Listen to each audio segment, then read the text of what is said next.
राधे कृष्णा आप सभी को। आज की वीडियो में आपको सुनाऊंगी एक कथा एक सच्चे भक्त की, जो इसी कलयुग के थे, जिन्होंने इसी कलयुग में जन्म लिया। हम लोगों का तो क्या है ना, 4 दिन नाम जप किया नहीं, 4 दिन पूजा की नहीं, 4 दिन भगवान की कथा सुनी नहीं, और हम लोग बोलने लगते हैं भगवान तो हमारी सुनता ही नहीं है। इस कलयुग में कहाँ भगवान सुनता है? लेकिन ऐसा नहीं है। कलयुग में भी भगवान ने बहुत चमत्कार दिखाए हैं, बहुत सुना है।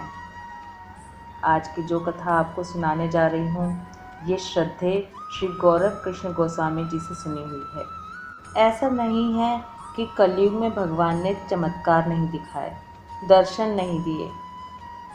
कबीरदास, तुलसीदास, मीराबाई सब इसी कलयुग के ही तो हैं। ऐसे ही एक संत थे, एक भक्त, जो महाराष्ट्र में रहते थे, जिनका नाम था श्री चोखा मेला जी। चोखा मेला जी का जन्म कोई बहुत ऊंचे कुल में नहीं हुआ था। जूते चप्पल बनाने का काम करते थे, लेकिन बिहारी जी में बहुत ही असीम भक्ति थी उनकी। भक्ति उनकी ऐसी थी कि बड़े बड़े भक्त, बड़े बड़े तपस्वी भी उन्हें देखकर शर्मा जाएं, क्योंकि भगवान के मंदिर में कोई ऊंचे कुल का या कोई नीचे कुल का नहीं होता। वहाँ तो बस भक्ति देखी जाती है। हमारे भगवान तो केवल भक्ति देखते हैं। ये तो इंसान है, ये तो हम लोग हैं जिन्होंने जात पात ऊंच नीच ये सब बना रखा है। तो जो चोखा मेला जी थे, भगवान के बहुत बड़े भक्त थे। 2-4 पैसे कमाते थे, 2-4 पैसे कमाकर बनाया, भगवान को भोग लगाया, खुद भी खाया और सो गए।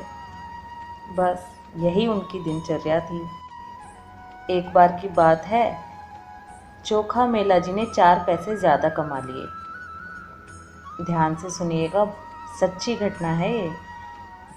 एक बार चोखा मेला जी ने 4 पैसे ज़्यादा कमा लिए, तो सोचने लगे कि आज मैंने 4 पैसे ज़्यादा कमाए हैं, तो क्यों ना एक काम करूं, ये 4 पैसे मैं पंडरीनाथ जी को चढ़ा दूं। क्योंकि मैं देखता हूँ लोगों को मंदिर जाते हुए, जब लोग मंदिर जाते हैं तो क्या क्या लेकर जाते हैं भगवान के लिए। कोई माला, कोई फूल, कोई फल। तो आज मेरे पास 4 पैसे ज़्यादा हैं, तो क्यों ना मैं भी भगवान को कुछ चढ़ाऊँ।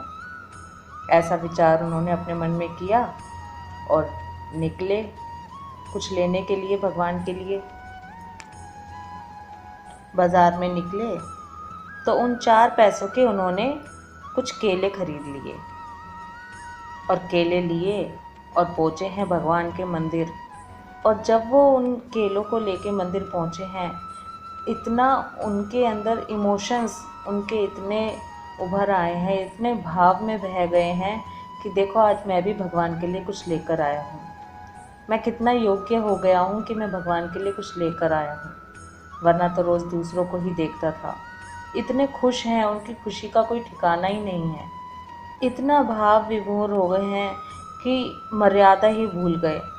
कहते हैं ना कि जब प्रेम हद से ज़्यादा हो जाता है तो मर्यादाएं भूल जाता है। इतने भाव में विभोर हो गए कि बिल्कुल पंडरीनाथ के गर्भगृह में पहुंच गए हैं, और आगे जाकर भगवान को केले चढ़ा रहे हैं और कह रहे हैं, हे पंडरीनाथ, देखिए आज मैं आपके लिए केले लाया हूँ, स्वीकार कीजिए इन केलों को। एक वो भी समय था जब आपने विदुरानी के घर छिलके खाए थे केले के। आज ये भक्त आपके लिए लाया है, इन्हें स्वीकार कीजिए। अब बिल्कुल गर्भगृह के पास पहुंच गए हैं, तो वहाँ जो पंडे पुजारी थे उनकी नज़र पड़ गई, और वो देखते ही हैरान हो गए। देखते ही सब बोलते हैं, अरे देखो तो ये चोखा मेला, इसकी इतनी हिम्मत, छोटी जात का होके यहाँ मंदिर में घुस आया, और इसकी हिम्मत तो देखो, भगवान को केले चढ़ा रहा है। इसकी इतनी आज इतना दुस्साहस कर लिया इसने।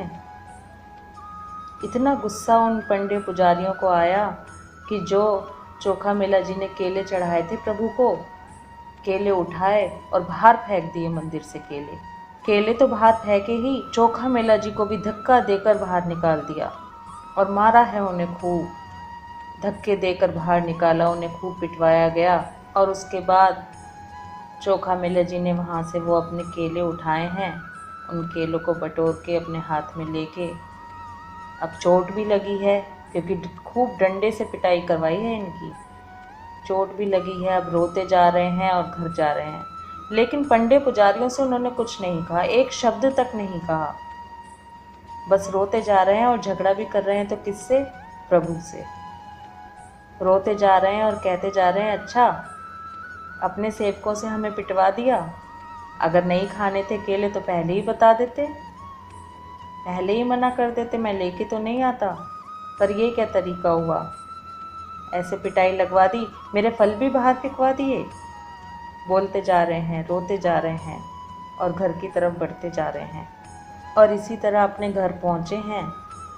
घर पहुँचे हैं तो शाम का समय हो गया है और इनकी जो पत्नी है वो कपड़े को गर्म करके इनकी कमर की सिकाई कर रही है, क्योंकि चोट लगी है ना कमर में, बहुत पीड़ा और बहुत दर्द भी है। उधर पत्नी सिकाई कर रही है, बहुत भाव के साथ और बहुत सच्चे मन से और बहुत विश्वास के साथ सुनिएगा ये कथा, क्योंकि सच्ची घटना है ये।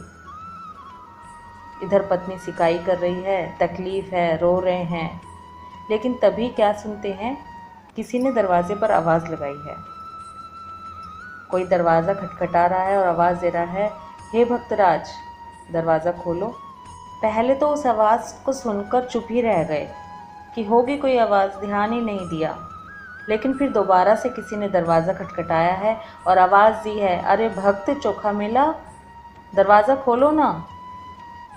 तो सोच रहे हैं कि मेरे घर पर कौन आया है, मेरे यहाँ तो कोई आता नहीं है, कौन आवाज़ दे रहा है। अब क्योंकि तकलीफ़ में है तो वहीं से लेटे लेटे बोल रहे हैं कि अरे भैया कौन हो, पहले बताओ तो तुम्हारा नाम क्या है, कौन हो, किससे मिलना चाहते हो। तो उधर से आवाज़ आई है, अरे भैया दरवाज़ा खोलो, तुम सुबह केले लाए थे ना, वो केले मुझे वहाँ खाने नहीं दिए गए, तो वो केले खाने आया हूँ, खोलो ना दरवाज़ा। बाहर से ठाकुर जी बोल रहे हैं, अरे भैया द्वार खोल, तेरे केलों का भोग लगाने आया हूँ भाई, दरवाजे तो खोल। तो चोखा मेला जी खुश हो गए हैं, बहुत खुश, लेकिन भगवान को बिल्कुल अपना मानते हैं ना, तो भगवान के सामने थोड़े से हट करने लगे और बोलते हैं कि ये क्या बात हुई प्रभु, यहाँ आए हो केले खाने, अगर ऐसी ही बात थी तो सुबह क्यों नहीं बोले, जब भी बोलना चाहिए था ना आपको, आपके पंडे पुजारियों ने मेरे केले बाहर फेंकवा दिए, मैं इतने प्यार से आपके लिए भेंट लेकर आया था और उन्होंने यूं ही फेंक दिए, मुझे मारा वो तो चलो छोड़ दो उस बात को, लेकिन ऐसे मेरी भेंट तो नहीं फेंकनी चाहिए थी ना, तो आप तब क्यों नहीं बोले, तब भी आपको बोलना चाहिए था। तो सुनिए, जानते हैं भगवान क्या कहते हैं, भगवान कहते हैं, अरे चोखा मेला बोल तो सकता था, बोल तो वहाँ भी सकता था, लेकिन जानते हो क्यों नहीं बोला, क्योंकि वो जो पंडे पुजारी हैं ना, वो तो मुझे मूर्ति मानते हैं। अब मूर्ति थोड़ी ही ना बोलती है, लेकिन तुम तो मेरे भक्त हो, हे मेरे चोखा मेला, क्योंकि तुम मुझे अपना मानते हो, इसलिए सिर्फ तुम्हारे पास ही आया हूँ, लाओ मुझे मेरे केले दे दो। बोलो भक्त वत्सल भगवान की जय, बांके बिहारी लाल की जय। भगवान की इतनी बात सुनकर ऐसे पागल हो गए हैं चोखा मेला जी, भागते हुए गए हैं, दरवाजे खोले हैं और भगवान को अपनी गोद में उठाकर अंदर लेकर आए हैं। भगवान ने केलों का भोग लगाया है और अगले दिन सुबह, जानते हैं क्या, अगले दिन सुबह जब पुजारियों ने पट खोले हैं तो क्या देखते हैं कि भगवान पंढरीनाथ के हाथ में और मुख पे वही केले जो चोखा मेला लेकर आया था, वही केले उनके हाथ में और उनके मुख पर लगे हुए हैं। उन्हीं केलों का भगवान ने भोग लगाया है। बोलो पंढरीनाथ भगवान की जय, बांके बिहारी लाल की जय।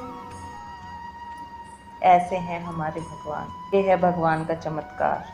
भगवान ने केलों का भोग लगा के मानो पूरी दुनिया को, पूरे संसार को ये बता दिया है कि तुम तो किसी को रोक सकते हो कहीं आने जाने से, लेकिन मुझे नहीं रोक सकते, मुझे तो जहाँ जाना है मैं तो वहाँ जाऊँगा।